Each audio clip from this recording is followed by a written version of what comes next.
Hello friends, मागच्या भागात आपण बंधन भाग 14 बघितलेला. आज आपण भाग 15 बघणार आहोत. तुम्हाला हा व्हिडिओ आवडल्यास व्हिडिओला नक्की लाईक करा, शेअर करा आणि याच्या पुढचा भाग लवकरच तुमच्या भेटीला येईल. तो लवकरात लवकर पाहण्यासाठी चॅनलला नक्की सबस्क्राईब करून ठेवा. चला तर मग सुरुवात करूया. मागच्या भागात आपण बघितलं की घरात लग्नाची गडबड चालली होती. आज तर प्राचीची धावपळ सुरू होती. तिला भरपेट श्वास घ्यायला पण वेळ नव्हता, कारण प्रिया माता तिला निवांत बसू देत नव्हती. प्राची माझी ज्वेलरी, प्राची मला हे हवंय, प्राची माझा मोबाईल, प्राची मला भूक लागली, प्राची असं, प्राची तसं, असं सांगून सांगून तिला सारखं राबवत होती. आज प्रियाची हळद होती, त्यामुळे सकाळपासूनच प्रिया प्राचीच्या मागे लागली होती. तिच्या ऑर्डर ऐकून आजी आणि योगेश पण वैतागले होते, पण प्राची न कंटाळता तिचं सगळं ऐकत होती आणि जमल तसं करत होती. यावरून संतोषने पण तिला टोकले होते, पण ऐकेल तर ती प्राची कसली. बाहेर अंगणामध्ये हळदी समारंभ आयोजित केला होता. खूप सुंदर डेकोरेट केलं होतं. प्रिया आणि प्रमोद एकत्र खूप सुंदर दिसत होते. हळद लावण्याचा कार्यक्रम सुरू होणार होता. आजीने प्राचीला हळदीचे ताट आणायला पाठवले असता संतोषने तिला आपल्या मजबूत मिठीत बंद केले. त्यावर प्राची, संतोष काय करताय, सोडा, बाहेर सगळेजण हळदीसाठी खोळंबले असतील. असू देत, पण तुला माझं अजिबात ऐकायचं नसतं, हो ना. बघ तुझा चेहरा किती घामाने डबडबला. तू अशी जाणार का तिथे. त्यावर प्राची, असू द्या. तिने लगेच स्वतःला विंडोच्या काचेत बघितलं आणि नाक मुरडत म्हणाली, आज प्रियाला बघणार आहेत, मला नाही. त्यामुळे नो टेन्शन. बरं, आता मी जाऊ. त्यावर संतोष, अजिबात नाही. संतोषने तिला उचलून घेतलं आणि शॉवर खाली उभं केलं. संतोषने तिच्या ओठावर अलगद बोट ठेवले आणि तिला शांत राहायला सांगितले. पाठीवर उडणारे केस बाजूला करून तिच्या ब्लाऊजचे बंद सोडले आणि दोन्ही खांद्यावरून खाली सरकवले. तिने लाजून त्याच्याकडे पाठ फिरवली आणि वाढलेल्या श्वासावर नियंत्रण ठेवत म्हणाली, संतोष, तुम्ही बाहेर जा, मी लगेच आवरून येते. त्यावर संतोष, नक्की ना. त्यावर प्राची, हो बाबा, आधी बाहेर जा. त्यावर संतोष, ठीक आहे. असंही तुला बघून मला माझ्यावर कंट्रोल कुठे ठेवता येतो. त्याने हलकेच ओठ तिच्या उघड्या खांद्यावर टेकवले आणि बाहेर निघून गेला. तिने पटपट अंघोळ केली. कपडे तर तिने आणलेच नव्हते. तिने हळूच संतोषला आवाज दिला, पण बाहेरून कुठलीही हालचाल जाणवली नाही. तिने पटकन स्वतःभोवती टॉवेल गुंडाळला आणि रूममध्ये आली. रूममध्ये कोणीच नव्हते, पण तिच्यासाठी येल्लो कलरची साडी आणि काही ज्वेलरी काढून ठेवलेली होती. तिने हसून मनात संतोषला थँक्यू म्हणून पटपट तयार झाली आणि खाली आली.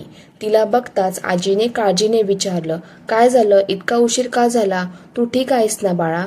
त्यावर प्राची, हो हो आजी, म्हणत तिने नजर चोरत हळदीचे ताट प्रियासमोर ठेवून बाजूला झाली. संतोषने प्राचीकडे बघितले आणि सगळ्यांच्या नकळत छान दिसते अशी प्रतिक्रिया केली. त्यावर प्राची लाजून गालात हसली. काही वेळात हळदीच्या फंक्शनसाठी सगळेजण जमले होते. प्रमोदकडून आलेली हळद प्रियाला लावण्यात आली. प्रमोदने पण तिला घट्ट पकडून तिच्या संपूर्ण चेहऱ्याला हळद फासली. तिचा झालेला अवतार बघून सगळेजण प्रियाला चिडवू लागले. तशी ती फुगून प्रमोदकडे बघत होती. त्यावर प्राची, चल रुसवा सोड आणि प्रमोदला हळद लाव. त्यावर प्रिया, मला नाही कुणाला हळद वगैरे लावायची. तसे प्रमोद सहित सगळेजण तिला हसू लागले. प्रियाने रागारागात हळदीचे ताटच प्रमोदच्या डोक्यावर उपडी केलं. आता हसायची वेळ प्रियाची होती. त्याचाही अवतार बघून सगळेजण पुन्हा एकदा हास्याचे फवारे उडवू लागले. नंतर सगळ्यांनी मिळून छान गाण्यावर डान्स केला. तिथे असलेल्या प्रत्येकाच्या गालाला, हाताला, डोक्याला हळद लागली होती. प्राचीचा पण चेहरा हळदीने माखला होता. हळद खेळून झाल्यावर, मनसोक्त डान्स करून झाल्यावर सुग्रास जेवणाचा आनंद घेतला. नाही म्हणता म्हणता प्राचीने पण एका गाण्यावर डान्स केला होता. तिचा तो डान्स बघून संतोषने आश्चर्याने तोंडात बोट घातले होते. जेवण करून झोपायला रात्रीचे 1 वाजला होता. संतोषने तिला इशारा करून झोपायला चल म्हणाला, पण तिने साफ दुर्लक्ष केलं होतं. सगळे नातेवाईक डान्स करून दमून गेले होते, त्यामुळे तेही झोपून गेले. संतोषने आता तरी चल असा इशारा केला, पण तिने संतोष सोबत न जाता प्रिया सोबतच राहण्याचा इशारा केला. तो तिच्याकडे रागाने बघू लागला आणि प्राची त्याला ओठाचा चुंब करून चिडवत होती. संतोष हारला होता. सगळ्यांसमोर तिला घेऊन जाऊ शकत नव्हता, पण डोळ्यांनी तिला नंतर बघून घेईल अशी धमकी देऊन निघून गेला. प्राची पण त्याच्याकडे बघून हसत होती. दुसऱ्या दिवशी लग्न होते. प्रत्येकजण आपापल्या तयारीत व्यस्त होते, पण प्राची आणि संतोषची मात्र धांदल उडत होती. प्रिया जाणार या विचाराने त्यांचेही मन भरून येत होते आणि आपल्या लाडक्या बहिणीच्या लग्नात कशाचीही कमतरता भासू नये म्हणून तो धडपडत होता. लहानपणापासूनच संतोषने त्याच्या आईवडिलांच्या निधनानंतर त्यानेच तिला सांभाळले होते. आजीने पण कधी आईवडिलांची उणीव भासू दिली नाही. निश्चिंत होऊन त्याने स्वतःबरोबर तिचे शिक्षण पूर्ण केले होते. आज तिचं लग्न होतं. नेहमी योगेश सोबत भांडणारी, त्याला समजून घेणारी, न सांगता तिला त्याच्या मनातलं कळत होते. आज ती दुसऱ्याच्या घरी जाणार होती म्हणून तो मनातून दुःखी असला तरी चेहऱ्यावर हसू ठेवून वावरत होता. इकडे योगेश पण तोंड पाडून बसला होता. प्रिया जाणार या विचाराने तो पण मनोमन दुःखी झाला होता. तिच्याशी रोज भांडण केल्याबिगर दिवस जात नव्हता. आज ती कायमची दुसऱ्या घरी जाणार होती या विचारानेच भावूक झाला होता. इकडे एकीकडे प्रिया आनंदी होती, पण आज लग्न करून ती पण या घरून निघून जाणार होती. ते घर सोडून जाताना तिचे डोळे पाणावले होते. प्रत्येक घराच्या कानाकोपऱ्यात तिच्या जुन्या आठवणी होत्या. तिने आजपर्यंत तिथे काय काय केले हे एखाद्या चित्रासारखे डोळ्यासमोर येत होते. बघता बघता तिची नजर आडोशाला रडणाऱ्या योगेशकडे गेली. तसा तिचा ऊर भरून आला आणि धावत जाऊन योगेशला बिलगली आणि रडायला लागली. योगेशने स्वतःला सावरले आणि लटक्या रागाने तिच्यावर ओरडला, "ए रडके, रडू नको. तुझ्या अश्रूने माझा महागडा शर्ट खराब होतोय. मला नको तिकडे जाऊन त्या प्रमोद जिजूला त्रास दे. तू गेलीस की आता तरी आम्हाला निवांत मिळेल, हो की नाही वहिनी?" प्राचीने डोळे वटारून योगेशकडे बघितले आणि रडणाऱ्या प्रियाला शांत केले. "रडायचं नाही प्रिया, आता थोड्या वेळात आपल्याला निघायचं आहे आणि तू रडून तुझा चेहरा खराब करणार का? होणारी नवरी रडलेली दिसली तर प्रमोदच्या घरच्यांना कसं वाटेल? चल डोळे पुसून घे, मी तुझ्यासाठी गरमागरम चहा करून आणते." त्यावर प्रिया, "नको ग, तू सकाळपासून सगळ्यांसाठी करतेस, तू काही खाल्ले की नाही?" त्यावर प्राची, "हो, सकाळपासूनच 3-4 वेळा चहा घेऊन झाला. तू माझी काही काळजी करू नको, तू फक्त तुझ्याकडे लक्ष दे. हा तुझ्या आयुष्यातील सगळ्यात आनंदाचा क्षण आहे, तर तो आनंदाने जगून घे."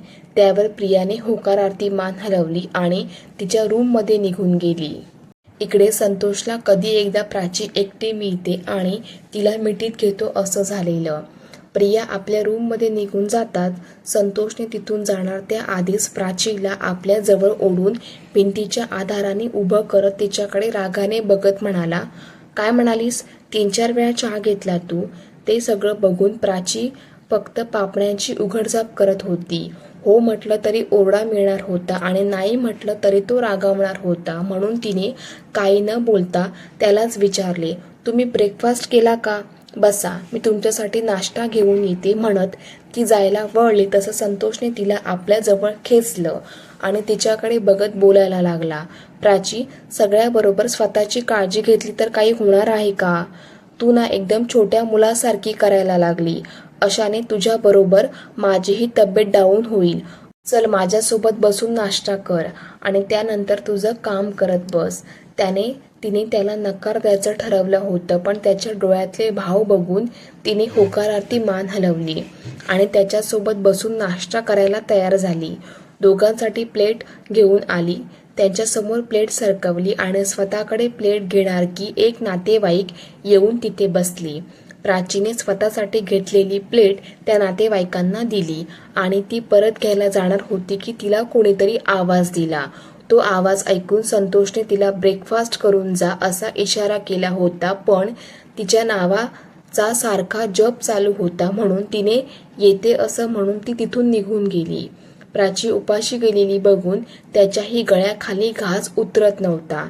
त्याने रागाने प्लेट बाजूला ठेवून पाणी पिलं आणि ती गेली त्या दिशेने तोही निघाला. बघता बघता लग्नाचा मुहूर्त जवळ आला होता. नवरा नवरीला आणि जवळचे नातेवाईक मंडळींना स्टेजवर बोलवण्यात आले. सगळ्यांच्या उपस्थितीमध्ये प्रिया आणि प्रमोदचे लग्न झाले. इकडे प्राचीला सकाळपासून उपाशी असल्यामुळे गरगरायला लागले होते, पण संतोष ओरडणार म्हणून तिने कोणालाही सांगणे टाळले होते. पण संतोषचे बारीक लक्ष तिच्यावर होते. आजकाल स्वतःपेक्षा त्याला तिची जास्त काळजी वाटत होती, कारण प्राचीची धावपळच तेवढी होत होती. आणि बघता बघता प्राचीला चक्कर आली आणि संतोष तिच्या जवळ पोचेपर्यंत प्राची पडणार होतीच की योगेशने तिला सावरले आणि संतोषने जोरात ओरडून तिला आपल्या छातीशी कवटाळले आणि त्याने तिच्याकडे रागाने बघितले.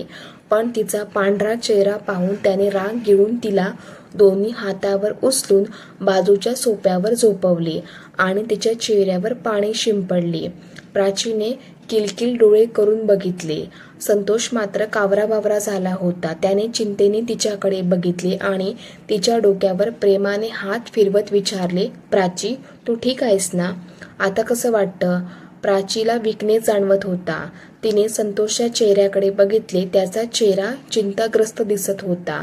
तिने हलकी स्माईल केली आणि बारीक आवाजात म्हणाली, मी ठीक आहे, म्हणत ती उठून बसली.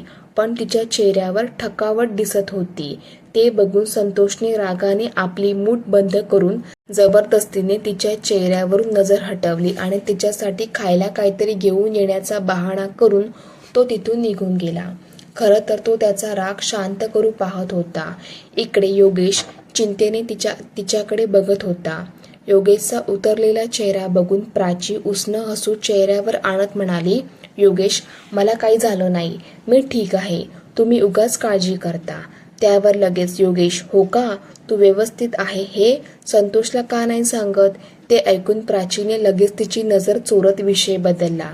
मी या बाजूच्या रूममध्ये थोडा वेळ आराम करते, म्हणजे मला बरं वाटेल आणि संतोष पण रागवणार नाहीत, असं म्हणत प्राची रूममध्ये आराम करायला गेली. इकडे आजी प्राचीला शोधत होती, पण प्राची काही कुठे दिसत नव्हती. त्यामुळे आजी सगळ्यांना विचारत होती. तेव्हा योगेशने आजीला सांगितलं तसं आजी लगेच प्राचीला बघायला तिच्या रूममध्ये आली. तर प्राची एकदम थकल्यासारखी दिसत होती. तिने प्राचीला विचारपूस केली. त्यात तिला असं समजलं की प्राचीचे पिरियड्स 2-3 महिने झाले आले नव्हते. ती ऐकून आजी खूप खुश झाली. पण प्राचीला काही कळेना. तिने आजीला विचारलं, आजी, मी अशी आजारी पडली तर तुम्ही एवढे खुश का होताय? तेव्हा आजी बोलली, थँक्यू बेटा, मी पणजी होणार आहे आणि माझा संतोष बाबा. हे सांगताना पण आजीचा आनंद ओसांडून वाहत होता. प्राची शॉक होऊन आजीकडे पाहत होती. तिला कसे रिॲक्ट व्हावं कळत नव्हते. तिच्या गालावर अश्रूचे 2 थेंब आले होते. आजीने तिच्या गालावरील अश्रू पुसले आणि तिला पुन्हा एकदा मिठी मारली.